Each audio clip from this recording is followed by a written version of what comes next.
ప్రముఖ సినీ నటుడు హాస్య నటుడు బాబు మోహన్ తిరుమల శ్రీవారిని దర్శించుకున్నాడు. దర్శనం అనంతరం రంగనాయకుల మండపంలో వేద పండితులు బాబు మోహన్కు వేద ఆశీర్వచనం అందించారు.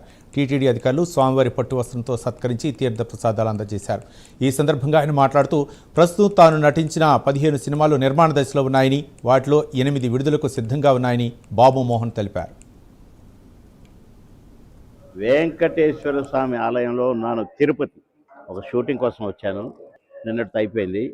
ఇవాళ దర్శనం చేసుకోవాలి అని తీర్మానం చేసుకున్నాను, వచ్చాను. నేను ఎప్పుడు షూటింగ్కి వచ్చినా దర్శనం ఫస్ట్, అప్పుడే షూటింగ్ కానీ కండిషన్లు పెట్టేది. కొందరికి నన్ను కొండ మీదనే పెట్టాలి, అక్కడే గెస్ట్ హౌస్ ఉండాలని పెట్టేది.